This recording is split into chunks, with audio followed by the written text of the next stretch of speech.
Bonjour à toutes et à tous. Merci à vous d'être là en direct avec nous sur Boursorama. Il est midi passé de 3 minutes. C'est la grande interview politique d'Ecorama, donc tous les jours, du direct, vous le savez, à partir de midi, et du replay à partir de 14h. Votre invité aujourd'hui, Éric Coquerel, président de la France Insoumise de la Commission des finances à l'Assemblée nationale. Bonjour. Bonjour. Merci d'être là avec nous en direct sur Boursorama et en partenariat avec le magazine Le Point. Mon confrère Marc Vigneault-Dupont, il est là avec nous pour vous interroger. Bonjour Marc. Bonjour David, bonjour Monsieur Coquerel. Bon. Un petit mot quand même de ces recours en série au 49.3 par le gouvernement. Est-ce que, honnêtement, je sais qu'on est à l'antenne, mais quand même, ça ne signe pas un échec collectif? On voit chaque camp se rejette la responsabilité sur l'autre. Est-ce que ce n'est pas un échec collectif? Est-ce que chacun n'a pas sa part de responsabilité? Vous, le gouvernement, les oppositions. Est-ce un échec collectif, oui ou non? C'est d'abord un échec pour la démocratie. Parce que la caractéristique d'une Assemblée nationale, c'est qu'elle vote. Et qu'elle vote notamment le budget. À ma connaissance, je crois qu'on doit être une des seules démocraties au monde où on peut adopter un budget sans le vote des représentants nationaux de la nation, quoi. Enfin, je veux dire, il y a un problème. Bon. Deuxièmement, la manière dont elle a été imposée, si vous voulez, le 49.3, grossièrement, dans la Ve République, en général, à quoi ça sert? Ça sert quand vous avez une majorité, mais vous avez une partie de la majorité qui, sur certains textes, est un peu récalcitrante. Donc vous mettez cette partie de la majorité devant ses responsabilités, grâce à ça. Bon, mais là, c'est pas ça. C'est parce que ce gouvernement est minoritaire. C'est ça le fait majeur.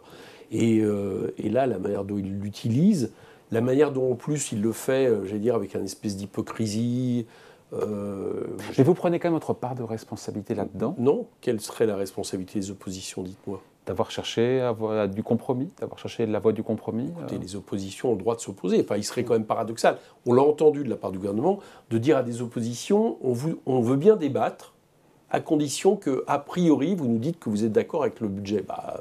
Ça n'existe pas. Éric Coquerel, il y a soit la possibilité d'une coalition à l'allemande, il y a un contrat de gouvernement, vous vous mettez d'accord avant avec le gouvernement, soit c'est un peu la configuration qu'il y a aujourd'hui, et soit vous trouvez une majorité alternative pour faire tomber le gouvernement et pour faire passer vos textes, soit il n'y a pas de majorité alternative, et alors c'est un outil constitutionnel qui existe, le 49.3. Oui, mais je ne dis pas qu'il n'existe pas, je dis que vous ne pouvez pas, à un moment donné, l'utiliser à répétition parce qu'en réalité, vous êtes minoritaire. Donc derrière ça, il y a une crise politique. Moi, je crois que le fait de l'avoir utilisé comme ça 2 fois en une semaine montre qu'il y a une crise politique. Et c'est quoi cette crise politique? C'est que ce gouvernement est minoritaire. Alors, à partir du moment où vous êtes minoritaire, vous avez plusieurs solutions. Vous faites, par exemple, ce qu'a fait le gouvernement cet été. Sans arrêt, ils nous ont dit, on va chercher des compromis. Alors certes, plus vers les Républicains que vers la NUPES, ça c'est sûr. Enfin, ils essayaient de le faire. Et finalement, qu'est-ce qui s'est passé? Ils ont eu l'abstention des Républicains sur le projet de loi de finances rectificative qui, du coup, est passé. Ouais. Mais il n'y a pas eu ça du tout. Oui, mais là, les oppositions annoncent que, par principe, surtout les Républicains, ne voteraient pas le budget parce que c'est trop symbolique. Ne voter le budget, ça serait faire partie de la majorité. Oui, mais écoutez bien ce qu'ont dit les Républicains. Voter pour le budget, c'est un problème. Mais ils auraient pu chercher l'abstention des Républicains. Ils ne l'ont pas cherché. C'est-à-dire que, ou ils auraient pu, pourquoi pas, chercher l'abstention de tel ou tel groupe. Il y a des groupes à l'Assemblée qui sont un peu des petits groupes charnières. On parle rarement. Par exemple, il y a le groupe Lyot, dans lequel il y a Charles de Courson, des centristes. Voilà, des centristes, etc. Bon, ils n'ont pas cherché, j'allais dire, à bouger suffisamment en profondeur leur budget. Et puis il y avait aussi une autre manière de rendre, entre guillemets, plus acceptable le 49.3. Par exemple, ça aurait été de dire, on va jusqu'à la fin des débats, c'est-à-dire on ouvre l'Assemblée si nécessaire, on arrête de faire traîner les débats, parce que je vous assure que ceux qui ont fait traîner le débat, par expérience, là, c'est le gouvernement. Quand vous avez des ministres qui mettent 10 minutes pour répondre à des amendements, qui prennent tout leur temps, ça veut dire que vous les faites traîner. Et pourquoi ils les ont fait traîner? Parce qu'ils ne voulaient pas arriver sur les articles les plus importants, qui étaient notamment sur la taxation sur les superprofits, qui étaient sur la suppression de l'impôt sur la contribution de la valeur ajoutée des entreprises, qui étaient les collectivités territoriales, où ils se savaient en minorité fortement. Donc ils n'ont pas voulu aller jusqu'à là. Ils auraient pu dire on va jusqu'à là, et puis à la fin, on propose un 49.3, mais pourquoi pas en retenant les amendements votés. Certes, ça aurait beaucoup bougé leur budget, mais au moins, on aurait eu un gouvernement qui aurait tenu compte de ce qui se passait à l'Assemblée. Vous savez très bien que les oppositions votent des amendements parce qu'ils savent très bien que derrière, il y aura le 49.3, donc c'est l'occasion d'envoyer des symboles et de faire, comme de toute façon, vous n'êtes pas responsable du texte qui sort au final, ça encourage les oppositions croyez-vous que les oppositions votent uniquement pour ça, les amendements? Non. Peut-être penser aussi que les oppositions votent des amendements parce qu'ils pensent que ces amendements sont bons. Vous avez vu, Marine Le Pen dit, elle, moi ça ne me choque pas tellement le 49.3, le gouvernement aurait juste dû être plus clair et le dégainer dès le début du débat, parce que là c'est une mascarade de débat. Qu'est-ce que ça vous inspire? Déjà, ce n'est pas très étonnant, parce qu'à l'inverse de nous, Madame Le Pen est à fond pour la Ve République, et le côté potentiellement autoritaire de la Ve République, le moins qu'on puisse dire, c'est que ça ne la dérange pas. Bon, voilà, nous, on est pour une Sixième République, on pense que le Parlement doit plus être au centre du jeu démocratique, et voilà, c'est ce qui nous sépare. Maintenant, là où elle a raison sur un point, mais nous on l'a dit, c'est qu'il y avait deux solutions à faire. Soit il fallait le faire dès le départ, on l'aurait contesté, mais le gouvernement aurait été nostalgique, soit, comme je vous dis, il fallait au moins que le gouvernement accepte d'aller jusqu'à la fin des débats. Ça nous menait quand? Comment? Ça nous menait quand? Déjà, ça nous aurait mené pas si loin que ça si le gouvernement avait pas fait traîner un peu les débats en longueur. Et puis, on aurait pu prolonger de 2-3 jours, on aurait pu ouvrir le week-end. Le gouvernement n'a pas souhaité ouvrir le week-end, par exemple, les débats à l'Assemblée. Or, ils l'ont déjà fait par rapport à des projets de loi de passé où là, ils voulaient passer le plus rapidement possible. Donc, ils n'ont pas voulu aborder les débats les plus intéressants. Vous avez dit récemment ne pas bien voir comment la Première ministre Elisabeth Borne pourrait tenir très longtemps. Ce sont vos mots. C'est-à-dire, quelle conclusion en tirer s'il n'y a pas de majorité, qu'à chaque fois, il faut l'abstention des Républicains? Est-ce que ça se finit par une dissolution? Est-ce que c'est votre Moi, je pense que si à terme, ils n'arrivent pas à trouver une coalition, ça se terminera comme ça, oui. Pour une bonne raison, d'ailleurs. C'est que là, ils peuvent utiliser le 49.3 quasiment autant qu'ils veulent dans la question budgétaire. Ouais. Mais aussitôt qu'on va avoir des lois, ils ne pourront pas l'appliquer. Demain, par exemple, à l'Assemblée nationale, ils vont être minoritaires sur un texte qui est la loi de programmation pluriannuelle. Si les oppositions font ce qu'elles ont fait dans le débat, ils vont être minoritaires, ils vont perdre. Alors, ça n'aura pas de conséquences concrètes, mais n'empêche, politiquement, c'est quand même un problème pour que le gouvernement n'arrive pas à faire passer ce qu'il estime nécessaire pour le budget sur 5 ans. Vous la souhaitez, cette dissolution? Nous, elle ne nous pose pas de problème. Elle ne nous pose pas de problème parce qu'on est prêt à revenir devant les Français. Maintenant, la question qui se pose plutôt, c'est au-delà de la dissolution et l'idée que c'est finalement l'Assemblée sur lesquels reviendrait la responsabilité de la politique menée. Moi, je pense que celui qui a aujourd'hui un problème de légitimité, non pas lui de sa personne, il a été élu, je ne remets pas en question la légitimité d'Emmanuel Macron, mais sur le programme qu'il veut appliquer, c'est plutôt de son côté qu'il faudrait voir les choses.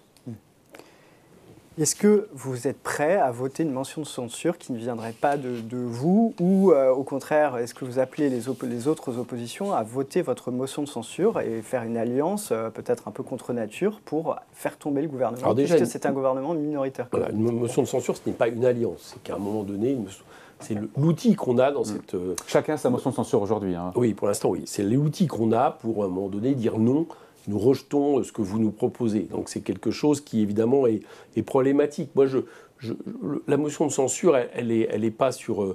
elle ressemble de ce point de vue-là un peu, parfois, à un deuxième tour d'élection présidentielle. Deuxième tour d'élection présidentielle, Emmanuel Macron a appelé à voter pour lui, contrairement à ce qu'il dit maintenant, non pas pour son programme, mais plutôt pour battre Marine Le Pen. Et c'est là-dessus qu'il comptait pour être élu.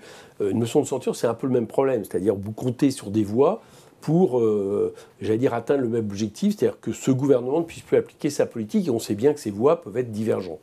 Donc voilà, c'est un exercice politique parfois compliqué. Pour vous répondre très clairement aujourd'hui, parce que c'est ça concrètement, voter par exemple, pour moi, une motion de censure du RN, pour l'instant, je n'en suis pas là et je pense que je n'en serai pas là. Vous, c'est à titre personnel ou c'est l'ensemble entre LFI? En tout cas, moi, c'est à titre personnel, dans le débat actuel, qui ne se pose pas, puisque de toute façon, là, les deux motions de censure, le RN a dit qu'il ne voterait pas la nôtre. Bon, donc là, concrètement, ça se pose pas. Bouger. Et les lignes pourraient bouger. Les lignes pourraient bouger, mais pour l'instant, si vous voulez, pour l'instant, la ligne qui fait en sorte que nous ne votons pas un texte qui vient du RN parce que nous continuons à considérer que c'est un parti pas comme les autres, qui n'est pas dans l'arc républicain. Ça reste majoritaire à LFI ? En tout cas, ça reste très majoritaire dans la NUPES, oui. Et donc LFI, le débat existe. Le débat existe pas pour des problèmes comment dire, stratégique, non pas parce que quelqu'un estimerait que quelque part le RN est devenu plus tolérable, si vous voulez. C'est pas du tout la position, mais simplement sur le problème tactique de savoir comment on peut faire. Et je trouve que c'est pas anormal que le débat ait lieu. Moi, je regarde un peu ce qui s'est passé en Italie. Madame Meloni, qui est banalisée par les partis de droite qui lui font la courte échelle. Je n'ai pas envie qu'on arrive à ça en France avec l'extrême droite. Donc, je pense qu'on n'a pas, nous, à le commencer. Ça serait plus facile de voter une éventuelle motion de censure LR? Oui, je pense. Vous savez, la question... Oui. Parce que nous, même si LR, de temps en temps, malheureusement, fait un peu une espèce de courte échalote à droite avec le RN, n'empêche, pour nous, c'est pas la même nature de parti. Est-ce que ça aurait changé l'équation, Éric Coquerel, si le gouvernement avait retenu certains de vos amendements? Il en a retenu, mais pas suffisamment. Ils étaient trop symboliques et pas assez... c'est clair que s'ils avaient retenu à la fin une grande partie des amendements... Non, mais pas une grande partie, mais quelques-uns. Non, enfin oui, mais s'ils avaient retenu Quoi, par exemple? Si par exemple, l'amendement sur les on venait à rétablir l'ISF en le rendant progressif, on en finissait avec la flat tax, on en finissait avec les cadeaux aux entreprises sans condition, on mettait le 30 milliards de plus dans la bifurcation. Mais pas tout le programme de la NUPES. Non, pas tout, vous me demandez les éléments structurants. Ouais. Si par exemple on partait, nous c'est ce qu'on met dans notre document qu'on a fait au nom de la NUPES, on dit aujourd'hui il faut partir des besoins et à partir des besoins déterminer quelles sont les recettes. Voilà, ce qui est exactement l'affaire de ce que fait le gouvernement. Le gouvernement, il part de la baisse d'une politique de l'offre et de la compétitivité, et à partir de là, il regarde ce qui reste pour les besoins. Bon. Si le gouvernement acceptait de changer d'idée, ce qui pour la question, au nom de la question écologique et sociale serait absolument indispensable, et du coup, à partir de là, découlait que peut-être qu'il faudrait aller chercher des recettes du côté des revenus du capital qui ont été favorisés depuis des années, Éric Coquerel, excusez-moi, peut-être qu'on aurait pu, mais je me permets de vous interrompre. Mais du coup, vous êtes en train de nous expliquer qu'il aurait fallu qu'il renverse totalement sa politique pour que vous acceptiez de voter ce budget. Donc c'est le jeu des amendements, c'est quand même... on voit bien qu'il y a quelque chose de théâtral. Hein. Je réponds oui, et c'est d'ailleurs pour ça que, à mon avis, là je parle d'un point de vue strictement politique au sens étroit du terme, j'ai tendance à penser que s'ils avaient eu un compromis à faire, vu que c'est un gouvernement de droite, ils auraient plutôt dû aller vers les Républicains que vers nous. C'est une chose que j'observe, c'est tout, parce que nous, je pense qu'on est la seule opposition systémique à ce gouvernement, voilà, où on n'est pas d'accord avec la logique politique. Même le Rassemblement national ne pose pas de questions en réalité sur la politique de l'offre, de la compétitivité, n'est pas pour augmenter les salaires, etc., etc. Donc c'est le même, alors que nous, on est vraiment sur une logique inverse. Alors sur le fond, il y a quand même une taxe qui n'est pas forcément présentée comme telle, mais pour capter la rente des producteurs d'électricité qui produisent à des coûts inférieurs au prix du marché. Donc il y a quand même 27 milliards de recettes au final qui sont prévues là-dessus. Ça ne vous suffit pas pour financer vos politiques? Est-ce qu'il faut... vous prévoyez quand même des sommes, hein, j'ai la liste là dans votre contre-budget, qui sont quand même incroyables. En une année, hein, la première année, ce n'est pas des montées en charge progressives, hein, c'est 15 milliards sur l'ISF. La fiscalité de l'héritage, dès 2023, 17 milliards. Instaurer un impôt universel pour les entreprises, 25 milliards. On se demande comment vous allez faire. On se dit là, effectivement, vos dépenses qui sont de plus de 100 milliards d'euros sont financées par des recettes, mais un impôt universel sur les entreprises, alors que les négociations sont en cours à l'OCDE pour générer des recettes qui sont bien moins importantes, déjà on n'y arrive pas. On se demande comment on va générer 25 milliards de recettes d'une année sur l'autre, comme ça, par miracle. Je vais vous répondre. De la même manière que par miracle, on a baissé de 5 milliards les recettes en supprimant l'ISF et le flat tax. On l'a fait. D'accord ? L'État a décidé de le faire. Donc c'est une question politique, une question de volonté. Alors maintenant, je vous réponds sur les différents éléments. Si on prend l'ISF que l'on propose, par exemple, c'est un ISF qui serait progressif, c'est-à-dire qui serait, entre guillemets, plus juste et qui ferait en sorte de prendre moins proportionnellement aux gens petitement riches, on va dire, et plus aux gens très riches.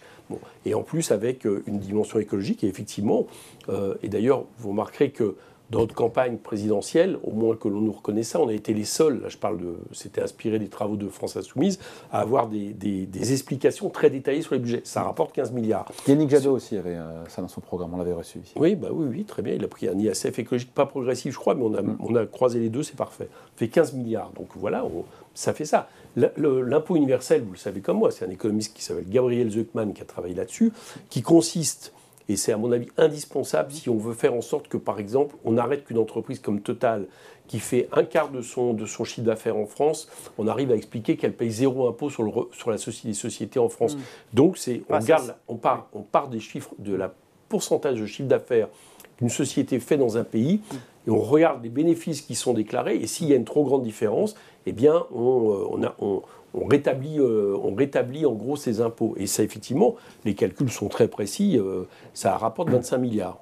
Et si la raison pour laquelle, je finis là-dessus, parce que vous avez posé la question, je tiens à répondre dans le détail, c'est pas très grave si on est les seuls à le faire. Et je pense qu'on sera assez imité. Vous avez remarqué une chose, c'est que si on en est venu à une taxation sur les énergéticiens qui ne rapportent pas, contrairement à ce que vous avez dit, 27 milliards, parce que je vous rappelle que cette taxation existait déjà sur les énergies renouvelables, donc elle rapportait déjà considérablement. Elle s'est bien rapportée à partir du moment où les prix d'énergie sont supérieurs. Elle existait déjà. Celle qui a été rajoutée vis-à-vis du carbone, c'est une manière beaucoup moins importante que ça au niveau de ce qu'elle rapporte. Mais nous, on la votera, il n'y a pas de souci. On dit qu'elle est insuffisante parce que, par exemple, elle laisse de côté Total en France, qui ne déclare pas de bénéfices. Donc on a cherché comment on pouvait la compléter. Alors il y a l'amendement Mattei, du MoDem.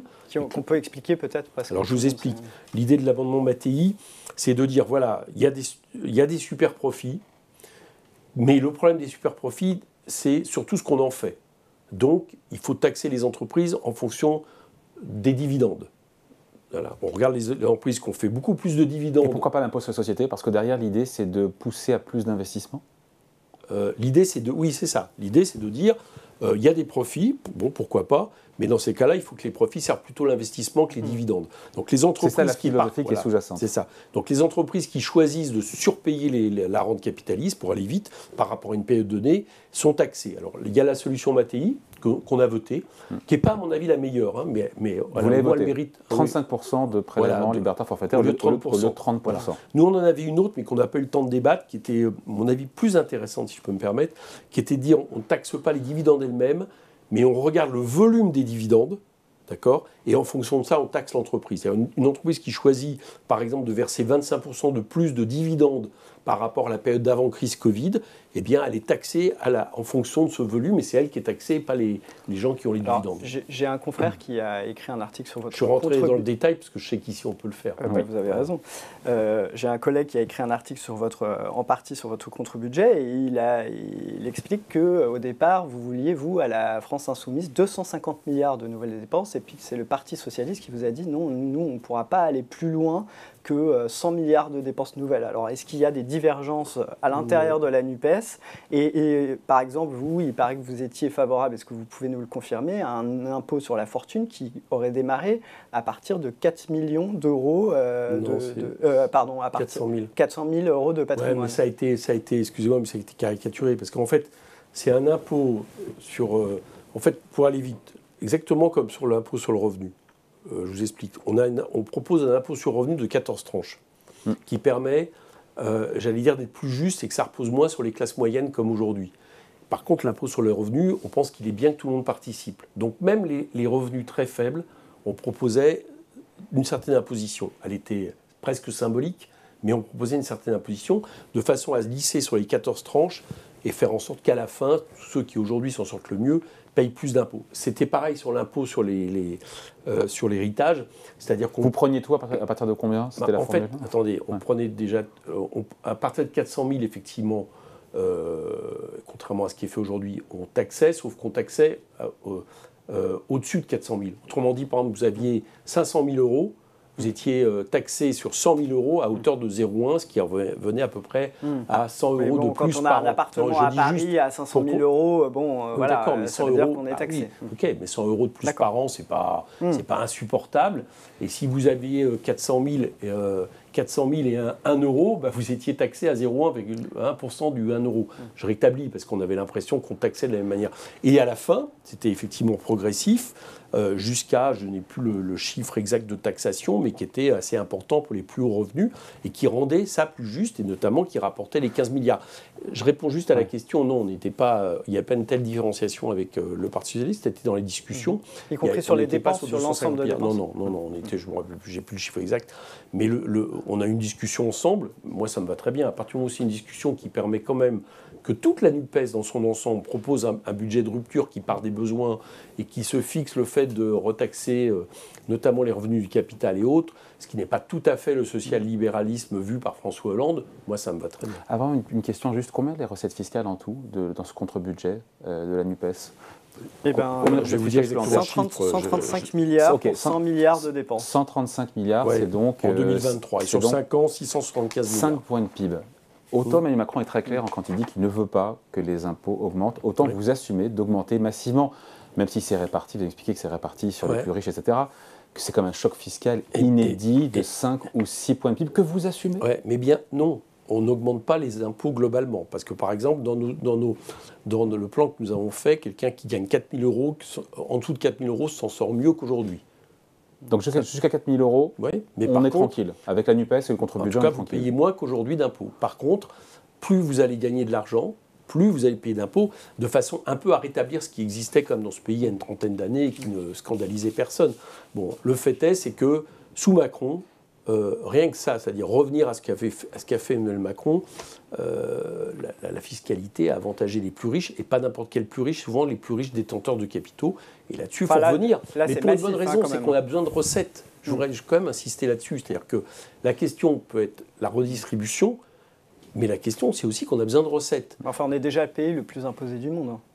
Oui, mais on est aussi le pays qui reverse le plus aux entreprises d'Europe, par exemple. Oui, à hauteur de 160 milliards. Parce que leurs impôts sont supérieurs à ceux de leurs voisins. Oui, parce quand on cite ce chiffre, il faut... les deux chiffres. Oui, mais d'accord, mais la Direction générale des entreprises a produit des chiffres qui montrent que même avec les subventions reversées aux entreprises, les subventions d'exploitation, les entreprises françaises restent parmi les plus imposées de toute l'Europe. Mais on est aussi un des seuls là, pays vous voulez les imposer plus. Qui marquons liberté, égalité, fraternité sur ses mairies. Donc j'assume le fait que...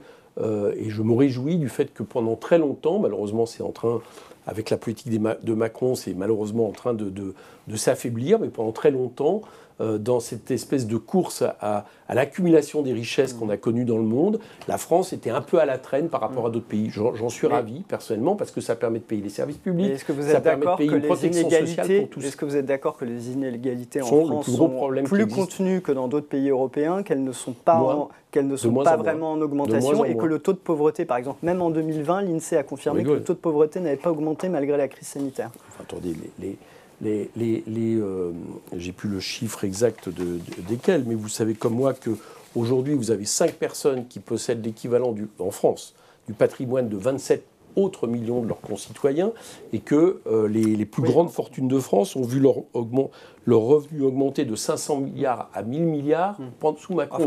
Donc je vous assure que les explosions absolument... Ces chiffres-là ne sont plus valables, puisque la bourse s'est effondrée, et donc en fait ces fortunes qui sont quand même... grosso modo assez fictif, parce que vous comptez un patrimoine boursier. Comment ça s'est effondré? Vous croyez qu'à la fin de l'année, les dividendes ne vont pas exploser, des entreprises qui par rapport à l'an dernier? C'est pas la question des dividendes. Là, vous comptez les cours boursiers. Là, la bourse va moins bien, même si c'est pas le mot effondrement n'est peut-être pas exact, mais la bourse va beaucoup moins bien. Donc ces chiffres, en fait, varient en fonction de la bourse. L'important, c'est quand on a vendu, quand on dispose de l'argent. On verra l'année prochaine les chiffres des accumulations de richesses. Moi, ce que je constate, c'est que le PDG de Total s'augmente de 52% sur un an. Alors, il a montré plus 1 million de dividendes, pendant que ses salariés, ils rechignent à les augmenter à 10%. Donc, ça m'étonnerait que les inégalités dans les entreprises entre les différents salaires et revenus et les inégalités en France, vous savez comme moi que le pouvoir d'achat est annoncé en baisse l'an prochain, ça m'étonnerait qu'en France, elle n'augmente pas. Je pense même que c'est considérablement l'inverse. Le PDG de Total est extrêmement bien payé. On peut contester ses niveaux de salaire, mais la hausse que vous calculez est par rapport à une année où la rémunération avait beaucoup baissé, puisqu'elle est liée aux résultats. D'accord. Et donc les salaires, ça n'aurait pas dû avoir lieu avec l'inflation qui augmente? Bien sûr. D'accord, on est d'accord. Justement. Mais les salaires, par contre, on rechie à les augmenter à 10%. Il y a eu un accord chez Total Énergie, CFDT, CFE-CGC, signé avec la direction, 7% de hausse de la masse salariale. 5% de salaire et 2% de prime. Voilà, et 3 000 à 6 000 euros de prime cette année. Est-ce que c'est un bon accord? Il n'est pas suffisant pour ceux qui étaient en grève, ils l'ont dit, ils ont continué. Mais je vous fais remarquer qu'il n'y aurait pas eu du tout d'accord s'il n'y avait pas eu de grève. Alors ça, c'est très contesté. Par exemple, quand on écoute Laurent Berger, il dit, je ne crois pas que ça soit quand même quelqu'un qui ne défende pas les travailleurs, il dit c'était une grève préventive. Tout le monde savait que les négociations allaient s'ouvrir, elles avaient été avancées de 3 mois, tout le monde savait que Total était sous une pression médiatique importante, parce qu'ils avaient fait, comme vous l'avez souligné, de très beaux profits cette année. Et donc, en fait, il n'y avait pas du tout besoin de bloquer. Ça avait été dit d'ailleurs pendant les auditions de la mission Flash de la Commission des Finances. Le PDG de Total avait dit, nous négocierons avec nos salariés et nous ferons en sorte qu'ils bénéficient des... Ça vous conviendrait comme moi que c'est normal que Laurent Berger, dont le syndicat dans l'énergie n'avait décidé de ne pas faire grève, explique que ça ne servait à rien de faire grève, puisque le syndicat de l'énergie CFDT n'était pas pour la grève. Mais on peut imaginer, donc il y a quand même une critique qui est légitime de soulever. Est-ce que ce n'était pas une grève préventive? Est-ce qu'on n'aurait pas pu attendre de voir le résultat si l'entreprise n'avait pas lâché ce qu'il fallait?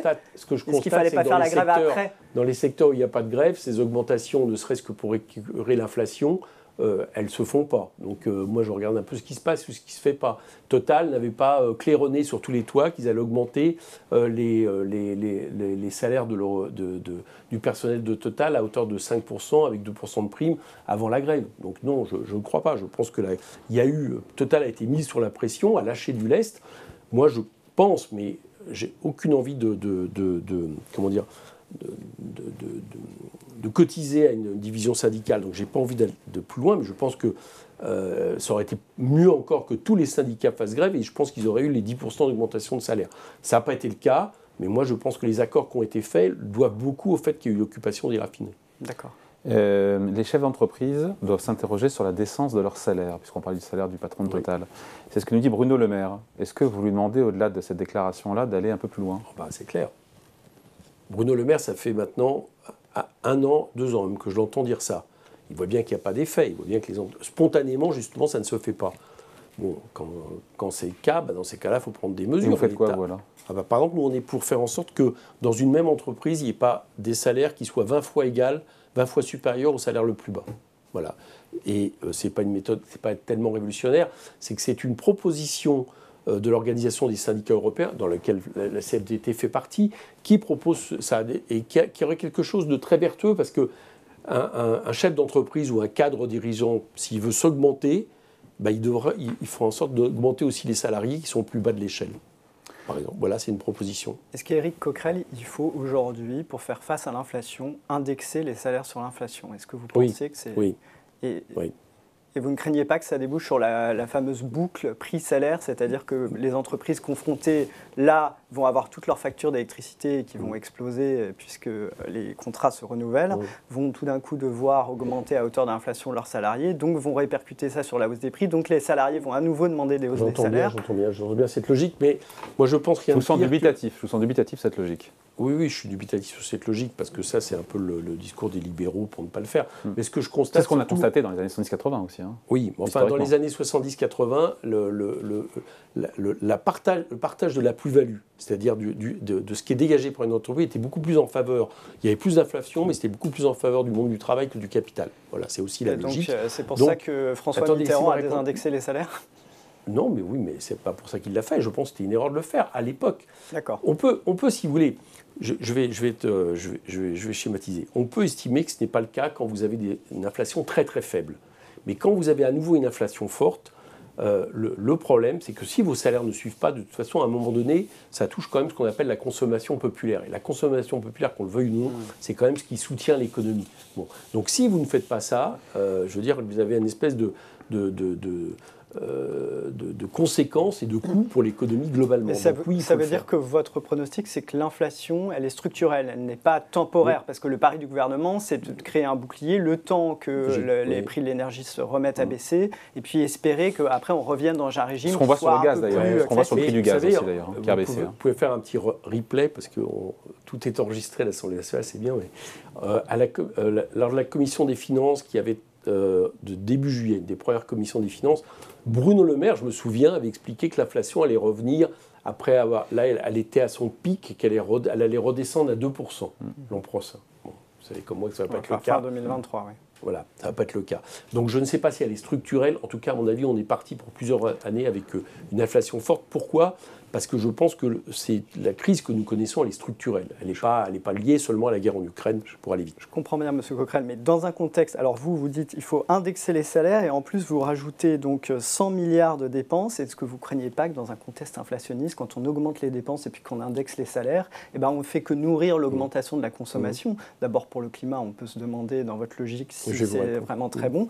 Et puis par ailleurs, ça ne fait que nourrir l'inflation. Donc est-ce que le risque, c'est pas de pousser la Banque Centrale Européenne à encore plus serrer les robinets, remonter les taux et déclencher la récession? Vous avez raison de souligner que la politique de la Banque Centrale Européenne pourrait être positive ou négative. Ça, c'est vrai. Elle a un mandat, c'est une inflation à 2%. C'est son mandat. Oui, enfin, vous remarquerez comme moi qu'à certains moments, elle est sortie en dehors de son mandat. Par exemple, elle n'avait pas le mandat, ça lui était même interdit par les traités, et heureusement qu'elle l'a fait, de faire en sorte que les États, que les banques centrales prêtent directement aux États pendant le Covid, et non pas continuer à emprunter sur les marchés. Donc elle est pragmatique, la Banque centrale. Théoriquement, elle n'est pas pragmatique, mais il y a un moment donné, quand ce système d'offre et de compétitivité, qui a la particularité qu'à chaque fois qu'il a une crise, on est obligé de l'abandonner parce qu'il est incapable de gérer les crises, du coup, elle a bien fait de faire ça. Mais je reviens à la question sur les dépenses publiques. Vous savez comme moi que lors de l'après-crise du subprime en France, la seule raison pour laquelle la France n'est pas rentrée en récession, c'est parce que les dépenses publiques ont soutenu l'économie. Le marché privé était rentré en récession, et ce qui a permis de tenir, en gros, c'est les commandes de l'État, pour aller vite. Bon. Donc, je vous réponds, je crois que par rapport, encore une fois, à faire fonctionner, je vous donnerai les exemples, pour fonctionner l'économie, je crois que le fait d'avoir des dépenses publiques qui, justement, évitent l'effet récessif qu'il peut y avoir au moment où l'économie est en berne, est à mon avis positif. Et très souvent, on a été les seuls à ne pas le comprendre par le passé. Deuxièmement, vous remarquez que nos investissements, par exemple à hauteur de 100 milliards, une grande partie est liée sur la bifurcation écologique. Par exemple, passer à 700 000 logements isolés par an au lieu des 60 000 isolés partiellement que nous avons connus l'an dernier. Si vous décidez ça, vous mettez de l'argent. Mais qui va travailler là-dedans? Vous avez des entreprises du BTP, des entreprises qui sont sur les secteurs de l'énergie. Donc, ça va faire marcher l'économie. Autrement dit, vous avez un cercle vertueux où vous investissez et vous faites personne ne conteste que rénover les logements, ça soit un cercle vertueux. Le problème, c'est si vous mettez massivement 9 milliards d'euros comme vous voulez faire, comme il n'y a pas la filière des artisans, etc. Rappelez-vous, quand il y avait un crédit d'impôt sur les fenêtres, le crédit d'impôt sur les fenêtres, qu'est-ce que ça a fait? Ça a fait doubler le prix des fenêtres. C'est clair. Mais donc, en même temps, il faut une vraie politique très rapide de relance de la formation. Il faut une politique qui, au lieu de faire ce qu'on va faire maintenant, va affaiblir les lycées professionnels, au contraire, les renforce, etc., etc. Oui, il faut faire tout ça en même temps. Mais ça, j'allais dire que c'est le désarmement de l'État pendant 30 ans de néolibéralisme qui nous pénalise. Il faudra le faire en même temps. Dernière question, juste, on a les taux d'intérêt sur la dette française à 10 ans qui sont maintenant à 3%. Si je comprends bien, avec la NUPES, la réduction des déficits n'est pas la priorité. Est-ce que vous ne craignez pas un scénario un petit peu à la Liz Truss au Royaume-Uni? Et avec la NUPES, on aurait un déficit de combien, sachant qu'on aura au mieux 5% de déficit fin 2023? Justement, à partir du moment où on prévoit plus de recettes pour l'État, vous l'avez vous-même pointé tout à l'heure. Plus de dépenses aussi. Oui, mais d'accord, mais on prévoit aussi plus de recettes. On va les chercher, on l'assume. Alors voilà, on va les taxer le capital alors qu'il a été depuis des années détaxé de plus en plus. Donc on va prendre cet argent et on va le mettre en recettes, ce qui fait que ça ne va pas augmenter considérablement les déficits. Et selon nos calculs même, à partir du moment où vous embauchez par exemple des fonctionnaires, où vous mettez de l'argent dans les salaires, où l'État investit et fait fonctionner l'économie, ça rentre en cotisation, ça rentre en impôts. Et donc du coup, en plus, ça baisse aussi les déficits, bien plus que le font les libéraux, dont je vous ferai remarquer que leur politique est appliquée aujourd'hui, les déficits explosent. Donc non, c'est pas l'idée de dire que la question des déficits ne doit pas être prioritaire comme j'allais dire, ligne de crête à court terme. Voilà, que moi je pense que le déficit, la dette écologique est plus importante à mon avis que la dette financière, mais ça n'empêche pas qu'avec la politique que nous proposons, il y a un cercle vertueux qui s'inscrit, qui fait des rentrées pour l'État, des rentrées pour les cotisations, et qu'à terme c'est même meilleur pour les déficits. Vous ne croyez pas, Éric Coquerel, par exemple, je vois revenir sur les exonérations inefficaces de cotisations sociales, 20 milliards, revenir sur 20 milliards de CICE, qui n'est d'ailleurs plus un crédit d'impôt, mais qui est une exonération de cotisation. Est-ce que vous ne croyez pas que vos recettes additionnées ne sont pas un énorme choc sur les entreprises et sur les personnes effectivement aisées qui ferait que peut-être à court terme, vous auriez un problème de croissance plus qu'une relance À court terme, ce que j'observe, c'est que les cadeaux mirifiques qui ont été faits aux détenteurs de capital, ça n'a pas ruisselé sur toute l'économie. C'est le moins qu'on puisse dire. La preuve, c'est qu'on se retrouve dans la situation où nous sommes. Deuxième chose, le fait d'aller à un moment donné, taxer des dividendes, une accumulation de richesses pour mieux la répartir dans la société, je pense que c'est préférable d'un point de vue... Ça, c'est les exemples effectivement, que vous prenez, mais qui sont, qui sont difficiles à contester comme ça sur un plateau télé. Mais quand vous dites 30 milliards de plus d'impôts sur les entreprises, ça fait quand même beaucoup, sachant que ça s'additionne à toute la liste qui fait à la fin 30 milliards d'impôts en plus sur les entreprises. Vous oubliez de dire, par exemple, et ça va être une mission d'information que je vais lancer avec la Commission des finances, c'est que c'est une refonte totale de l'impôt sur les entreprises. Qui, par exemple, a aujourd'hui une particularité quand même extraordinaire, c'est que vous êtes une PME, vous payez environ 25% d'impôts sur les sociétés, vous êtes une des 300 plus grosses entreprises en France, vous payez environ en moyenne 17, et vous êtes des entreprises comme Total, vraisemblablement aussi Sanofi ou différentes entreprises, vous payez 0 impôt sur les sociétés. Donc oui, il faut une refonte globale, plus juste, progressive, et qui pénalisera moins les PME qui, elles, sont souvent moins, pas celles qui alimentent les dividendes et la rente capitaliste, mais qui permettent à l'économie de fonctionner. Voilà, merci en tout cas d'être passé nous voir. Donc Éric Coquerel, président LFI de la Commission des finances à l'Assemblée nationale. Merci Marc Vigneault, journaliste au Point. Merci à vous de nous avoir suivis. Et Corama est à suivre évidemment en replay. À demain pour un nouveau direct à midi sur Boursorama.